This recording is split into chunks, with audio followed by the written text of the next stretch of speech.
Salut à tous, je suis Sandrine Miraculeux, je suis artiste et auteur, je suis aussi passionnée d'art et je partage avec vous.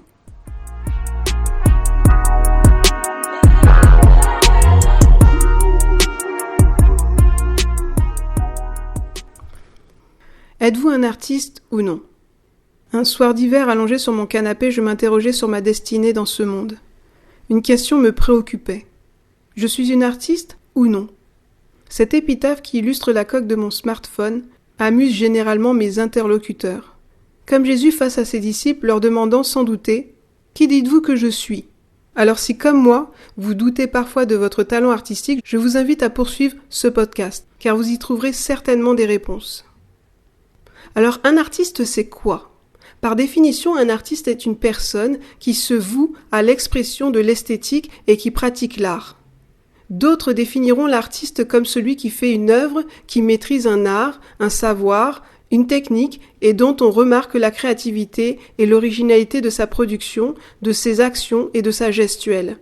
Enfin, ces œuvres sont pour le public une source d'émotion, de sentiments, de réflexion, de spiritualité ou d'élévation. L'artiste d'un point de vue spirituel. Lors d'une série d'enseignements sur les 12 domaines vocationnels, un pasteur définira d'abord l'artiste comme un être doté d'un don de créativité. Après une longue introduction, il ajouta ceci. Qui sont véritablement les artistes ? Ce sont les gens qui manifestent l'expressivité de Dieu. Cela peut être un chanteur, cela peut être un musicien, un danseur, un sportif. Toute forme d'expression, toute forme de créativité est une manifestation de la personnalité de Dieu. Il poursuivra en disant « En écoutant la voix de Sandi Patty, le public disait « Je ne vais pas à l'église, mais à chaque fois qu'elle chante, elle me rapproche de Dieu. » L'artiste, un phénomène d'attraction spirituelle ? Bien que l'art et le prosélytisme n'aient pas toujours fait bon ménage, il y a effectivement dans la créativité une expression de l'ordre du divin. En effet, nous constatons ce phénomène avec des artistes tels que Mark Wahlberg, Denzel Washington, Justin Bieber et récemment le leader du Sunday Service, Kanye West, qui attire plus de 1,2 million de vues. Converti à Christ depuis quelques mois, Jesus publie en octobre 2019 « Jesus is King », un album de hip-hop chrétien. Aux États-Unis, l'album a été numéro 1 au sommet des albums Billboard 200, Top Album R&B Hip-Hop, Top Album Rap, Top Album Chrétien et Top Album Gospel. Suite à l'apparition de l'artiste avec sa chorale, en novembre 2019, à l'église de Lakewood, dont le pasteur principal est Joel Osteen, ils ont vendu des milliers de billets gratuits en moins de 10 minutes, selon les médias de Houston. Effectivement, le charisme de l'artiste, quel qu'il soit, manifeste dans le cœur des hommes la pensée de l'éternité. Quoi qu'il en soit, le prédicateur poursuivit en disant « Ainsi Dieu veut s'exprimer parmi nous.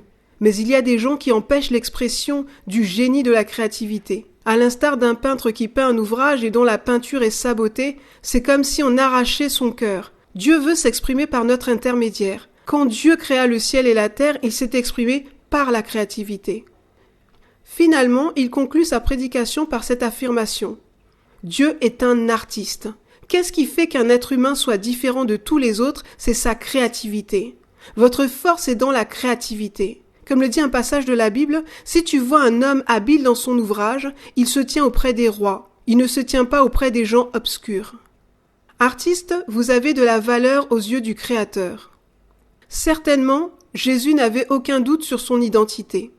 Pleinement convaincu de qui il était, il voulait juste sonder le cœur de ses disciples. Alors Pierre lui répondit par cette révélation « Tu es le Christ, le Fils du Dieu vivant ». En revanche, comparativement à Gédéon ou Moïse, trop conscients de nos faiblesses, nous doutons de notre vocation. L'été dernier, en faisant du rangement, j'ai trouvé ce texte de Renate Frey. Il dit ceci. « Il prend soin de toi, il te connaît. Tu marches sur les routes du monde dans l'indifférence la plus absolue. Nul ne te connaît vraiment en tant qu'artiste. Anonyme au sein de la masse, comme un grain de sable roulé par la mer. Et pourtant, ton Père est là, ton berger qui te connaît. Il est présent avec toi depuis ton enfance, comme dans toutes les étapes de ta vie. Lui entend ta voix au sein des milliards de voix. Il te connaît avec tes faiblesses, mais aussi avec tes forces. Et même si tu te retrouves le dernier des derniers, artiste ou pas, il te connaît. Même si tu penses qu'il t'a complètement oublié, si tu es seul, malade, âgé, désespéré. Même si tu as décidé de lui tourner le dos et que tu suis obstinément ton propre chemin, il te connaît. Pour lui, ce que tu es a de l'importance. Le Seigneur est ton berger dans l'anonymat de la masse de personnes qui t'entourent. Dès lors, je fus réconforté sur ma valeur, dans le regard du plus grand artiste que le monde puisse connaître. Artiste, mentor, la puissance de la connexion divine. Je suis une artiste qui vit ses rêves, et non une artiste qui rêve sa vie. Bien que j'aie une forte personnalité, la reconnaissance de mon créateur et de mes pairs reste un élément puissant de motivation.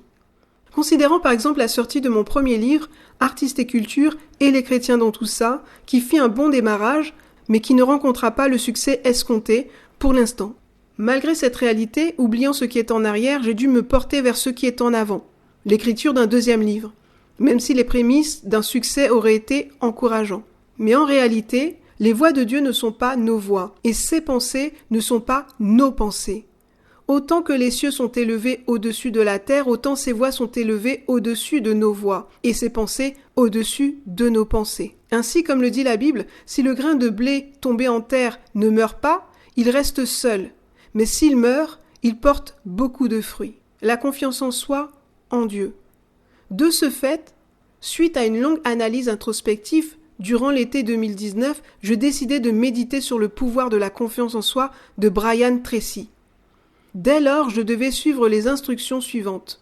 Numéro 1, faire la liste des 3 personnes vivantes ou mortes avec lesquelles j'aimerais le plus passer un après-midi.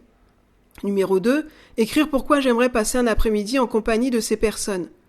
Numéro 3, noter ce que je leur demanderais ou de quoi je parlerais avec elles. Et enfin, numéro 4, expliquer pourquoi ces 3 personnes voudraient passer un après-midi avec moi. Je me souviens avoir choisi de manière non exhaustive Michel-Ange, Anish Kapoor, Nelson Mandela et ou voire Martin Luther King. Eh bien parce qu'ils seraient capables de répondre à mes questionnements, par exemple la façon dont ils me perçoivent en tant qu'artiste, comment ils évaluent mon parcours, est-ce que je fais fausse route, qu'est-ce qu'ils me conseilleraient dans ce cas, etc., etc. Durant cet échange, nous aurions passé un bon moment parce qu'en toute humilité, je suis une compagnie plutôt agréable. Ils ne s'ennuieraient pas avec moi. Nous ferions des débats d'idées, nous parlerions de culture, de nos expériences de vie. Un mentor artiste ? Aussi loin que je m'en souvienne, ce besoin insatiable de me connecter à un mentor artiste a toujours été mon désir. Bien que j'eus de bons référents spirituels, je n'en ai jamais trouvé dans mon champ artistique. Tels que C.G. Jung vis-à-vis de Freud ou de Gandhi à Tolstoï, je reste convaincu que nous avons tous besoin d'un mentor, ne serait-ce que pour un temps. Parce que pionnier ou pas, personne ne s'est fait tout seul. En attendant cette connexion divine, je me suis imaginé à travers le tome 2 d'Artistes et culture des entrevues, des entretiens et des discussions avec des artistes, des leaders et des mentors que je me suis choisis. Alors, amis artistes, comme je le dis toujours, n'abandonnez pas votre assurance à laquelle est attachée une grande rémunération. C'était Sandrine Miraculeuse sur Passionnée d'art. Je vous remercie de m'avoir écouté. Je vous invite à liker et à partager ce podcast. Merci pour vos commentaires et je vous dis donc à bientôt.